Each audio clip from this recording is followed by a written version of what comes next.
The ramp of the landing craft drops with a metallic crash that cuts through the roar of the surf and the thunder of naval gunfire. Black sand stretches out before you, like the surface of the moon, dark and unforgiving under a gray February sky. The year is 1945. It's February 19th. You're 19 years old, a private in the 5th Marine Division, and this is the moment every ounce of training at Camp Pendleton has prepared you for. Your heart pounds so violently, it feels like it's trying to break free from your chest. The air is thick with the smell of salt water, diesel fuel, cordite from the bombardment, and something else, the metallic tang of fear that every man around you is breathing. You grip your M1 Garand rifle so tightly your knuckles turn white. The boat rocks violently as another shell from the Navy guns screams overhead. For months, the big battleships and cruisers have been pounding this 8-square-mile island, trying to blast the Japanese defenses into oblivion.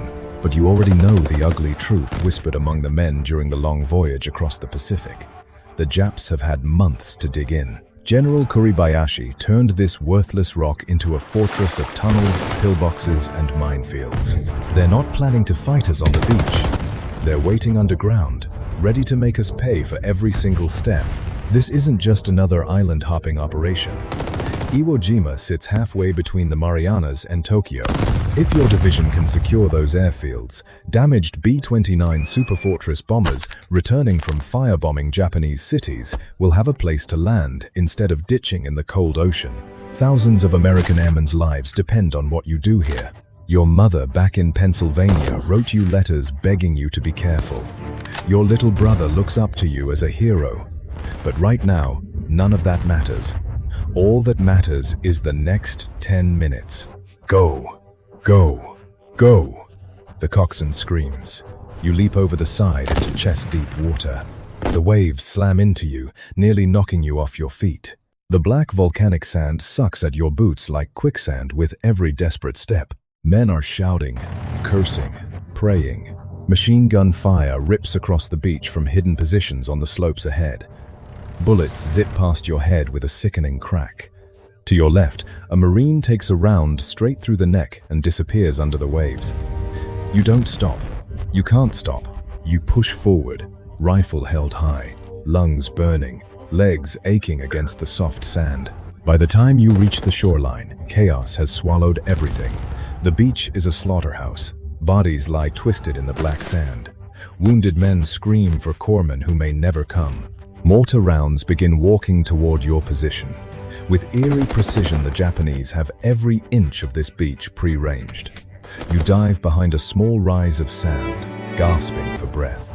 The man beside you, a tough kid from Ohio named Tommy, who shared his last cigarette with you the night before, suddenly jerks violently and goes limp. His eyes stare blankly at the sky. You feel a wave of nausea and rage, but there's no time to grieve. You chamber around and fire toward the flashes coming from a distant pillbox. Welcome to Iwo Jima. Welcome to hell. The first hours are pure survival. Your regiment pushes off Red Beach 1, trying to move inland. The plan looked clean on the maps back on the transport ship. Secure the southern end, take Mount Suribachi, then drive north to the airfields. Reality is different. The volcanic ash is so loose that jeeps and tanks sink up to their axles immediately. Amtraks grind uselessly in the sand. You crawl forward on your belly, every inch earned through sheer willpower. Japanese artillery, hidden in reinforced caves, opens up with terrifying accuracy. Shells explode with deafening cracks, sending showers of hot shrapnel and black sand raining down. By late morning, over 30,000 Marines are ashore, but the casualty reports are already horrifying. More than 2,400 men will fall on this first day. You see a young lieutenant stand up to rally his platoon and get cut down instantly by a Nambu machine gun. A corpsman runs through open ground to help a fallen Marine, only to be killed by the same burst. The courage around you is heartbreaking. These are your brothers, men who trained with you, sang songs with you, complained about the terrible food with you. Now they're dying in the sand. You push toward the base of Mount Suribachi, that dark volcanic cone looming over the southern tip of the island like a sleeping giant.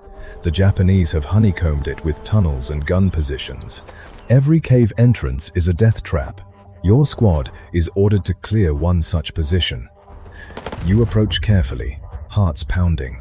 A flamethrower man steps forward, unleashes a roaring jet of liquid fire into the dark opening.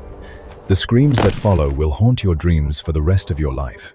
The smell of burning fuel, cloth, and flesh mixes with the salt air. You toss in grenades to finish the job. Then, move on. Night falls on D-Day, and the real terror begins. You dig a shallow foxhole in the loose sand, barely deep enough to protect your body. Sleep is impossible. Japanese infiltrators slip through the lines in the darkness, crawling on their bellies, carrying grenades and knives. You stay awake, eyes straining against the shadows, finger on the trigger. Every few minutes, a flare lights up the sky, revealing ghostly figures moving between the dunes. Bursts of rifle fire erupt.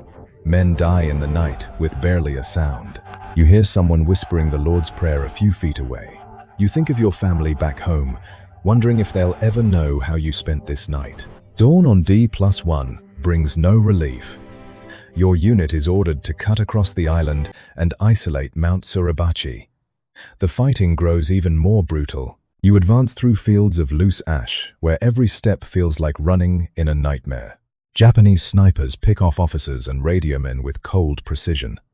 You learn quickly to keep moving, never silhouette yourself against the sky, and trust no moment of silence. Your squad clears bunker after bunker, using satchel charges, flamethrowers, and raw courage. The heat from the flamethrowers burns your face and hands, but nothing else can root out the defenders who refuse to surrender. On February 23rd, D+4 history turns. You're pinned down near the base of Suribachi when the radio crackles with incredible news. A patrol from Easy Company, 28th Marines, has fought their way to the summit. They raise a small American flag. Cheers erupt all along the beach. Men who haven't smiled in days suddenly laugh and slap each other on the back. For one brief moment, the entire island seems to hold its breath. That little flag means everything. It means American boys have planted the stars and stripes on Japanese soil. It means you're not leaving this rock until it's ours. Later that afternoon, 6 Marines, including Ira Hayes, Franklin Sousley, and John Bradley, raise a larger flag. You don't know it yet, but Associated Press photographer Joe Rosenthal has just captured an image that will become one of the most famous photographs in American history. That second flag raising will symbolize the courage of the United States Marine Corps for generations. But even as pride swells in your chest, the battle rages on. Taking Suribachi was only the beginning. The real nightmare lies in the north. The days begin to blur into one endless hell of exhaustion and violence. You fight for every yard of ground. The northern part of Iwo Jima turns into a labyrinth of rocky ridges, deep gorges, and fortified caves known as the meat grinder. The Japanese have connected hundreds of positions underground. You clear one cave, only to take fire from another behind you. Progress is measured in feet and lives. Some days, your company advances just 20 or 30 yards at the cost of dozens of Marines. You witness acts of heroism that will earn the Medal of Honor. Gunnery Sergeant John Basilone, already a legend from Guadalcanal, leads his machine gun section forward on D-Day. He destroys a Japanese blockhouse single-handedly before a mortar round takes his life. 17-year-old Private First Class Jack Lucas throws himself onto 2 live grenades to save his platoon. Miraculously, he survives. Stories like these keep you going when your body wants to collapse. The daily reality of combat grinds you down. Water is rationed severely. You sip from your canteen like it's gold. Sea rations taste like cardboard, but you eat them cold because heating them might give away your position. The smell of death hangs heavy over the battlefield. Bodies that cannot be immediately recovered swell in the sun. Flies swarm in black clouds. At night, the temperature drops, and you shiver in your foxhole, trying to stay warm while staying alert for another banzai charge. You think about home constantly. The 4th of July parades in your small town. Your father's stories from the First World War. The girl you promised you'd write to every week. Those memories feel like they belong to another life. Here, There is only the rifle in your hands, the Marine beside you, and the next objective. Week 2. Your unit pushes into the airfield area. Japanese counterattacks come at night with terrifying intensity. They scream banzai and charge straight into your lines. You fire until your rifle barrel burns hot, then use your bayonet, then your fists when ammunition runs low. The fighting is hand-to-hand, primal, and merciless. You lose more friends. Replacements arrive, fresh-faced and terrified. You try to teach them everything you've learned in just days. Keep your head low, watch for booby traps on the dead. Never trust a quiet sector. The psychological toll is enormous. Constant artillery fire shreds your nerves. You flinch at every loud noise. Some men break down crying. Others develop a 1,000-yard stare. Yet the core holds you together. The motto Semper Fi isn't just words. It's the glue that keeps exhausted, terrified boys fighting like men. By the 3rd week, your division has suffered catastrophic losses. Nearly 1/3 of the Marines who landed will become casualties. Over 6,800 Americans will give their lives on this island. Another 20,000 will carry physical and invisible wounds home. But you keep advancing because the mission demands it. Every airfield you secure means more B-29s can land safely. Every Japanese gun you silence means fewer American bombers lost over Tokyo. The strategic importance burns in your mind even when your body screams for rest. The final days are the worst. The last pockets of resistance hide in Bloody Gorge in the extreme north. The terrain is a nightmare of jagged rocks and deep ravines. You fight cave by cave, using every weapon at your disposal, tanks with flamethrowers, demolition teams, infantry assaults. The Japanese defenders, low on food and water, fight with fanatical determination. Many choose suicide over surrender. The sounds and sights will never leave you. On the 26th of March, 1945, after 36 days of the most intense combat in the Pacific War, Iwo Jima is finally declared secure. You stand on the black sand once more, your uniform torn and stained, your face gaunt from exhaustion and loss. You look out over the island that has taken so much from so many.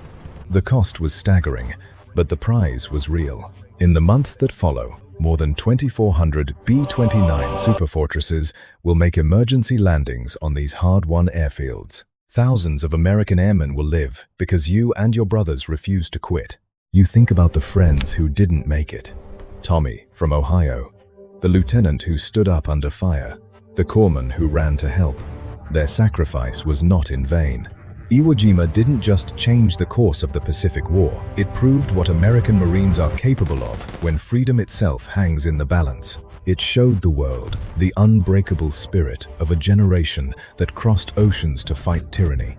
Years from now, when people look at that famous photograph of the flag raising on Mount Suribachi, they will see only 6 men in a single moment. But you know the truth. Behind that image are 36 days of blood, courage, fear, and determination.